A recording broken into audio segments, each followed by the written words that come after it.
Hello and welcome everyone. I am Tremaine Wright, the chair of the Cannabis Control Board. Recognize that we have Jen Metzger present in Albany with myself and board members Jessica Garcia, Ruben McDaniel, and Adam Perry attending remotely. I am pleased to call to order the fifth meeting of the Cannabis Control Board and to welcome all of you who are participating via real-time live stream. As we previously stated, it's our hope that in the near future, we'll be able to safely have these meetings in person. But for now, we will continue to invite the public to attend remotely to protect the health and safety of all participants. As always, this meeting will be recorded, and the recording and transcript will be available to the public on the Office of Cannabis Management's website, cannabis.ny.gov. Information on Cannabis Control Board meetings are available on a designated section of the OCM website. Today's agenda will include a welcome and brief remarks from myself, review and approval of the meeting minutes from the Cannabis Control Board meeting held on December 16th, consideration of the delegation of hiring authority from the board to the executive director, consideration of a service level agreement for the OCM call center, discussion of the recently announced Social and Economic Equity Fund, a report from the Office of Cannabis Management's Executive Director, Chris Alexander, and then the board will proceed into executive session to discuss proposed, pending, or current litigation matters. And then we will adjourn. So let's get started with our first board meeting of 2022. This promises to be a year of action for cannabis in New York State, and we're excited for the steps ahead. First, we continue to recruit top talent to the Office of Cannabis Management. With each new initiative and project that we've taken on, I get the opportunity to engage with a growing team in our office. And I have to say, I'm just so excited about the team on board and those joining soon. Job postings are being added on a rolling basis, so please continue to monitor the OCM website for new opportunities. This month, we had the opportunity to meet with members of the legislature, including the Black, Puerto Rican, Hispanic, and Asian Legislative Caucus, to update them on our progress and seek their partnership in raising awareness for a series of community outreach and education events that we're calling Cannabis Conversations. Meanwhile, Governor Hochul has taken a huge step forward in bringing life to New York's social and economic equity program. I'm thrilled that the governor's executive budget includes the creation of the New York Social Equity Cannabis Investment Fund. With a public-private partnership, the fund will grow to $200 million and provide capital funding to eligible equity applicants from communities impacted by disproportionate policing during the decades-long cannabis prohibition. When I speak to other states about what some of the biggest challenges were in implementing social equity in their adult use markets, by far and away, the most common response is the lack of access to capital. I'm thrilled that New York will be working to address this right out the gate. Later in today's agenda, we'll hear more on the fund from board member Ruben McDaniel. So switching gears to a matter of procedure. The first order of business is the review and approval of the meeting minutes from the December 16th Cannabis Control Board. However, before we move much further into today's proceedings, I'd like to make some brief remarks about open meetings law.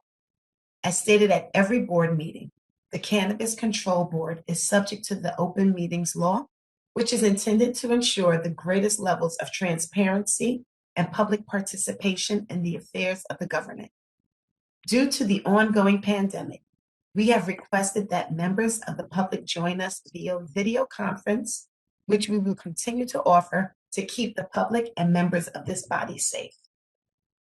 Now, I'll read a brief statement on open meetings law into the record. Pursuant to Chapter 1 of the laws of 2022, enacted on January 14, 2022, board members may continue to fully participate in meetings via video conference from locations that are not open to the public, provided that the public has the ability to view or listen to such proceedings, and the meetings are recorded and later transcribed. The new law sunsets on February 14th of 2022. The public was provided with information on how to access this meeting within the public meeting notice distributed to members of the press and posted on the OCM website. A recording of this meeting, together with the transcript, will also be available on the OCM website. Previous recordings, meeting minutes, and transcripts are archived on the OCM website as well. However, please note, there is a designated tab on the website entitled Board Meetings, which provides access to this information. May I please have a motion to approve the December 16th, 2021 board meeting minutes? So moved. I'll make that motion. Thank you. May I have a second? I'm sorry. May I have a second on the motion? Second. Thank you. That was Jim Metzger. Yes. And is there any discussion by any board member? Hearing none, I will call for a vote. All in favor? Aye. Opposed? Abstentions? None. The motion is approved. The motion to approve the December 16th, 2021 board meeting minutes carries. The next order of business, the consideration of the delegation of hiring authority from the Cannabis Control Board to the Executive Director of the Office of Cannabis Management. Resolution number 2022-01 is our first resolution of the year. May I please have a motion to consider and approve resolution number 2022-01, resolution delegating to the Executive Director of the Office of Cannabis Management the authority to exercise employment decisions relating to Office of Cannabis Management employees, except certain decisions concerning employees and certain titles. So moved. So moved. Thank you, Mr. Perry. May I have a second on the motion? I'll second. Thank you, Ms. Garcia. Mr. Alexander, could you please explain background briefly and offer your recommendation?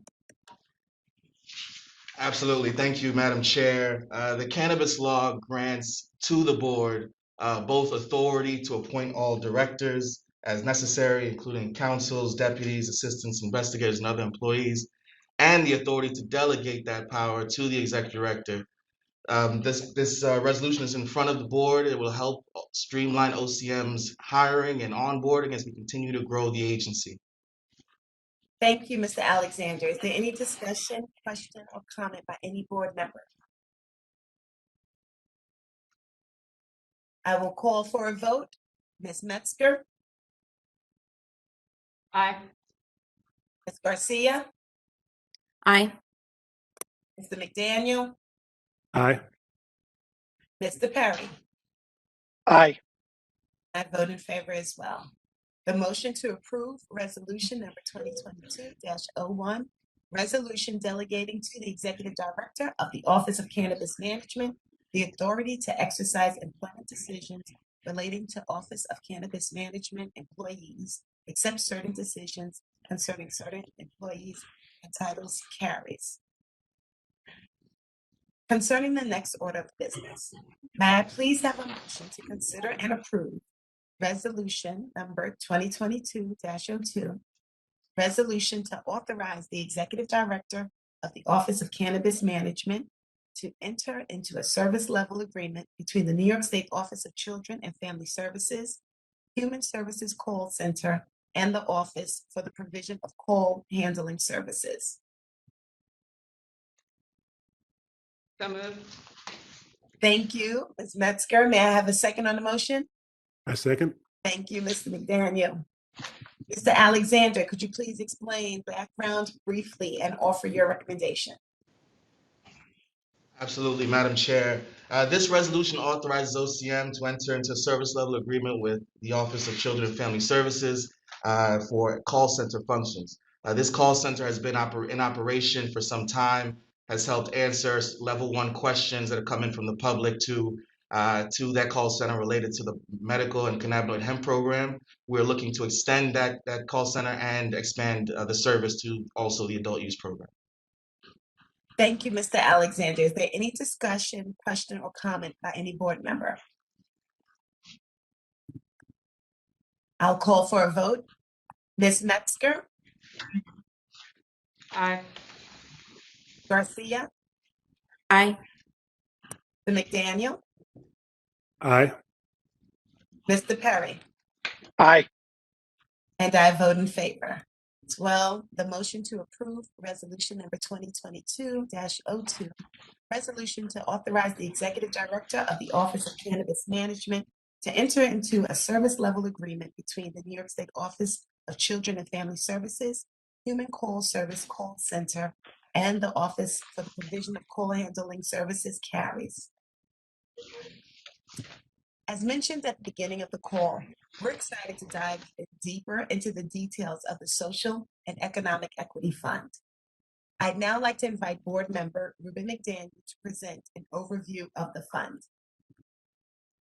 Thank you, Madam Chair. I appreciate that. And this is an exciting day for the Office of Cannabis Management, certainly. We certainly want to thank the legislature for such a bill that was so aggressive around social equity, and for our governor, Governor Hochul, for her support and recognition that access to capital is one of the real difficulties other social equity applicants have had around the country in implementing these programs. This $200 million public-private fund is the beginning of our work on helping candidates get access to capital. We certainly have more work to do in other parts of the areas of cannabis, but I'm very excited about this one. This will allow us to assist our social equity applicants who are interested in retail licenses have the funding they need for capital improvements to open their facilities in a timely manner, so that as the board and the staff roll out licenses, we will also be able to help with facilitating the build out of facilities so they can execute on those licenses. So it's a very exciting program. DASNY, Dormitory Authority of the State of New York, will assist the Office of Cannabis Management in overseeing the site location of potential sites, the design and build out of those sites, and facilitate getting our equity applicants into those sites so that capital and leasing will not be an impediment to them being successful. We anticipate this will be a $200 million fund, a portion of which will be funded from the Office of Cannabis Management revenues, but also from private investors. I've been working on this with other members of the board and the staff over the past several months. We've also worked with several folks inside of the state, and we believe we've created a mechanism that allows us to get going quickly so that these funds will be available to start as we begin issuing licenses. So we still have a lot of work to do on the final development of the fund and getting everything in place. We'll have more to talk about in future board meetings, but this is an exciting moment for the Office of Cannabis Management in that we're beginning to address an issue that the governor, the board members, and everyone who works for the Office of Cannabis Management recognizes, and that is if you don't have access to timely capital and capital is efficient, a lot of our social equity applicants who are trying to help get into this business who have been disproportionately impacted by the negative over-policing of marijuana laws, this will allow them to get in the business in a way that other states have not been able to achieve. And I'm just very excited about us being a real leader in this industry and look forward to work with everybody on this project. Madam Chair? Thank you. Thank you for that update. I think everyone's been excited and looking forward to learning more about it. At this time, I'd like to ask our executive director if he can please come forward and provide us with an update on the medical cannabis program. Absolutely. Yeah, thank you, Madam Chair. As you know, and good afternoon, everyone. Thank you, board Member McDaniel, for that presentation. As you know, we've been up and running here at the Office of Cannabis Management for a couple of months now. We started with the expansion of the existing medical program pursuant to the implementation of the MRTA. In the fall, we allowed for the sale of whole flower. We expanded the list of clinicians who can certify medical cannabis patients. We permanently waived the $50 fee, and we've advanced public comment for regulations allowing the home cultivation of medical cannabis. We've taken steps to further implement the MRTA and expand the medical cannabis program. to now allow clinicians to certify patients for any clinical condition per their clinical discretion, which will greatly improve access and allow patients to see if medical cannabis can be right for them. This is a huge addition and improvement to the program. Really excited about it. Yesterday, in alignment with this change, we launched a new medical cannabis data management system that adds that clinical change for determining eligible conditions and streamlining the user experience. Additionally, as stated, the public comment period on the medical cannabis home cultivation regulations has now closed. Over the last few months, we've received 160 comments from a wide range of stakeholders.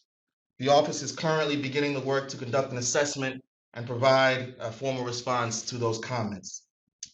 Next, as it relates to the opt-out, that deadline for the opt-out by municipalities of retail and on-site consumption activity ended on December 31st of 2021.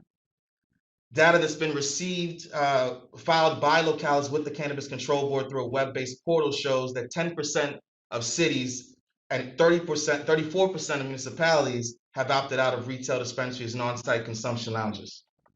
For context, more than 11 million New Yorkers live in cities, and only 118,000 live in cities that have opted out. So we are sure that there still be wide access to cannabis and to the business opportunities that we're creating here. As a reminder, municipalities that have already opted out are able to opt back into the program at any point in time. And another reminder, municipalities cannot otherwise prohibit other cannabis businesses and conduct that was made legal with the passage of the MRTA, including possession and use by adults over the age of 21. Lastly, I'm thrilled to expand on what the chair mentioned earlier, that the office will be rolling out a virtual community engagement campaign called Cannabis Conversations. We'll be hosting a series of regional conversations and one in-language Spanish session. The schedule is pictured here on the slide. Please register for your region at the link provided on the slide, and feel free to submit questions for the office in advance. The link will also be posted on the OCM website, cannabis.ny.gov. We wish we could join you in person, and we look forward to a day when we can, but in the interest of public health, we're going to host these sessions virtually. Please know, once we are able, we will get out there, we will tour the state and engage with you in person. These conversations represent the first OCM engagement series, and there will be many, many more to come. Thank you, Madam Chair. Thank you for that update, Chris. And everyone, please note that the time, location, and a live stream link will be shared on cannabis.ny.gov in advance of the next Cannabis Control Board meeting. A recording of today's meeting minutes, and a transcription will be posted as well. And that concludes today's public agenda items. Concerning the next order of business, may I please hear from the General Counsel, Mr. Zanluder. Actually, Madam Chair, I'll jump in here. I'm requesting an opportunity to speak to the board in an executive session to discuss pending, proposed, or current litigation. May I have a motion to consider and approve the executive session to discuss the proposed, pending, or current litigation? Thank you, Mr. Perry. Can I get a second? A second. Thank you, Mr. McDaniel. You all know. We know. The motion to approve the executive session to discuss the proposed, pending, or current litigation carries. To my fellow board members, we'll now move into the executive session. Everyone else, the screen will now go blank until we return for the limited purpose of adjourning this meeting.